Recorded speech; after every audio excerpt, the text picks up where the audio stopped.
Thank you for visiting our channel. Today I came out to show you guys a brand new device that I received from Matricom group. It's called G-Box Midnight MX2. Now this device is very small, but again it does a big job for us. So let's just unbox it and give you an introduction of what it includes inside of it. So you can see the box itself is pretty compact, and from the top it does indicate that this is created for XBMC media stream. It does have a nice looking logo on the front with a G-Box. It does indicate really big writings that it is a Midnight MX2. At the bottom of it that this is an Android home theater PC, and it has a little shiny, there you go, a little shiny little icon that it is created by Matricom. So no other companies created this. And the side of it, it does indicate it's come from Matricom. And if you go on the side, it already come built in with the Google OS Jelly Bean 4.2. And at the back of it still says the same. Again on the other side, same logo. But if you go in the back, they just have a little faded out logo of the G-Box. Also the bottom where you can get it from, or where you can order this box from, and also has the little information about the G-Box itself. And it does indicate that it does come with the fly mouse remote, or another word, it comes with a gyro remote. So let's just get it open. So to open it, you have to go in here and you have to bring it out, and it opens. And you just put it down, flip it open, and there's a first thing that you will see, the little quick guide about the G-Box itself. It is a regular page and it's two-sided to have all the information that you require on this page. I'm going to put it aside. The box itself is nicely created. You can see that this is the G-Box. I'm going to put it aside for now. And the box itself is nicely colored. Oh, that's just one.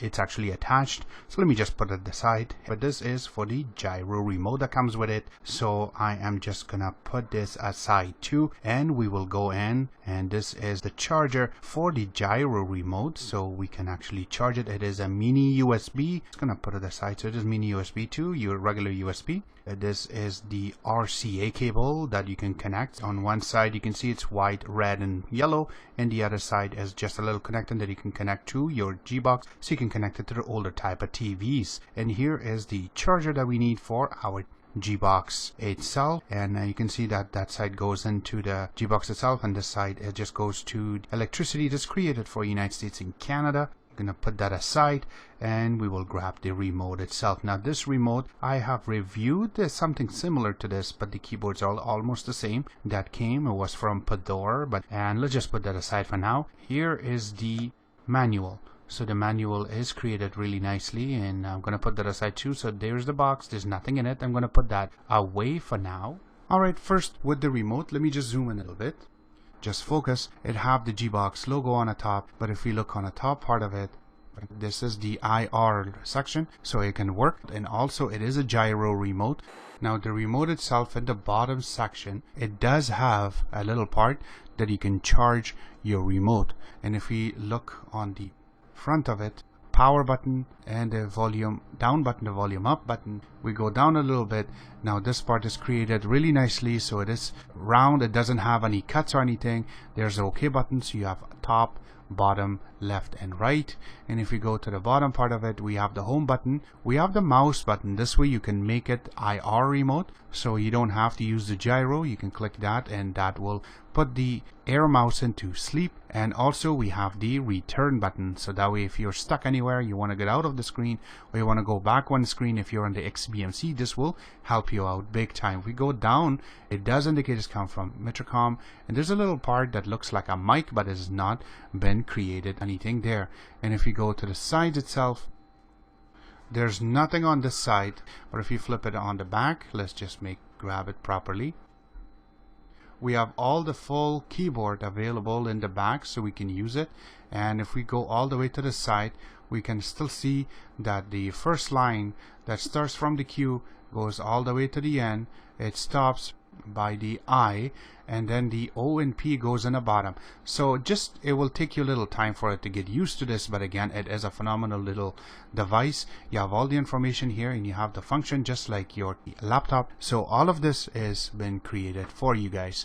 And in order to connect this to your G-Box, there is a little dongle that you can connect and take advantage of it that way. But this is the remote. So let's just zoom out. We're gonna put the remote on a side, and there is a little user manual for the remote itself, that what you can do. So I would suggest you go over this, and it will make a lot more sense of what you can do with the remote. So we're gonna put this aside. Now comes the RCA cables. Now you already know about it, that if you have an older TV, you can connect that, or also if all the ports for the HDMI has been taken, you can take advantage of this too. But again, it will bring down your resolution into 480i or 480p in order to take your pictures on the screen. So it will not be a white screen, it will be just a little, like about that much of the screen will be filled with picture. And let's just go in and let's just open up the box itself. So yeah, there is a little tape. We're gonna put it back just in case, and we're gonna take the box out.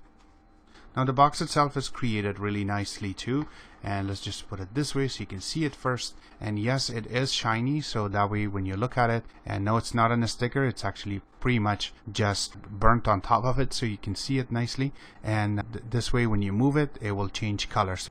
And if we go to the side, there's nothing on this side, but if you flip it on one side, you can see there is. Let's just zoom in. If you flip on the side, you can also see that there is a little cut on the top, but that's just for ventilation.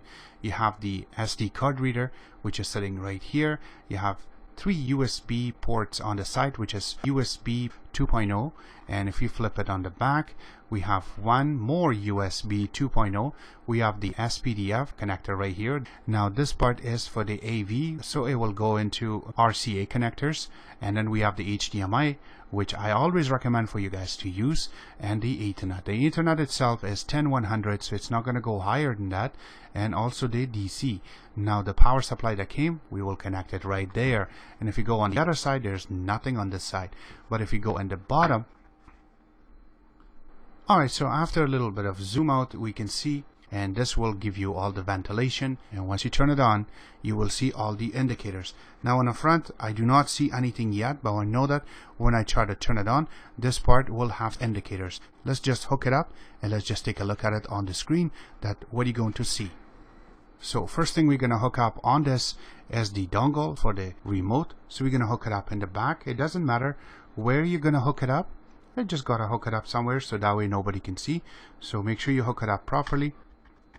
So once you hook up your dongle, so let's grab the power first. We're going to hook it up, and then we're going to hook up the TV itself.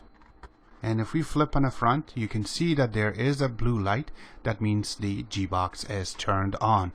Now we're going to put this down. We're going to grab our remote. Now if you press a button, it should come on. Now if it doesn't come on, that means is that your remote has not been charged. So while all this are happening, you can see the screen that it went Android picture itself, and now we're in a section that is asking us which launcher we're going to use. So I never suggest that you click on XBMC directly, because you want to take advantage of this box more. So make sure you select the launcher, or make sure you select the 3D launcher, your choice. I would really suggest that you select the launcher only. So once you got it, you just have to select always, and now it just goes in. So there's a few things that you have to do in order to go next. First thing first, you can see the screen is set up nice and properly. Some of the things are still in the default. You can see the time is on the top right hand side. I just connected the Wi-Fi so that way I can go in, settings in the bottom, and it has a nice looking dock in the bottom, so that way you can select and you can add more icons here. You can see that there is an browser icon. This is just a folder, so you can have all your downloads in it. You have the app icon, you have the pictures icon, calendar. You can go to the inside videos. If you have third-party apps, something like XBMC, the nightly build, you can just download it and put it on dongle, and you can go through this to install it. So that's another thing. So these are just the widgets that has been added. Now this is not correct again. The first thing I want to do is change the background. So let me just show you something that they have done that I really enjoy going inside of this and using it. So if you hold down the OK button for a few seconds, you will get a pop-up for the wallpaper. Here's something new. I usually just see gallery, any pictures that you take, live wallpaper, and I see just a regular default wallpaper. Now this one have wallpaper. This is something new. When you go in, there are some little customized wallpapers that are in this that you can add or you can use. So the one I really like right now is the dark one, which is just a little the sunrise. So I will just select that for now. So this way the background is all nicely done. And then I will just go in to settings. Now under settings, Wi-Fi is there. I already set up mine. You can scroll up and you can set up your account, and then you can go to about media. That's where I wanted to go. And you can see right now there is a system update picture there. I will go through that a little bit later. Since Gbox Midnight MX2, you can update it OTA, which means is that you can update it over the air, and there is a status information, there's legal information there too. The model number do indicate it's from Matricom, and it's a Gbox Midnight MX2. Android version that is running on it is the latest software out there, which is 4.2.2. and if there's anything more update available, you do not have to do any kind of routing or any kind of pressing the reset button to update it. It will be done over the air, which makes a lot of sense and a lot easier to process. The next section is the kernel version, the build number version, and the Ethernet. It will give you all the information there, and we will just get out of this. Alright, so once you're out, we will go into applications. Here are some little goodies that came with this. First thing is the 3D launcher, so you can click on it, and all the icons will change into 3D. So you can see it in the bottom, and you can click on this to go to the next one, and you can select. That's what I really enjoy, and it does come built-in XBMC. You can side of your XBMC. That's what I really like about this gyro remote that came with this box. And once you get out, you can go back, and now we will just go back to the regular screen. So today I came out to unbox the Gbox Midnight MX2, and also a little introduction of what you're going to get once you're inside of this. I hope you guys like my video. If you do like it, click the like button, subscribe button on the top, comment on the bottom. Always remember to visit our own website, which is xctex.info. Like us on Facebook, follow us on Twitter, and thank you.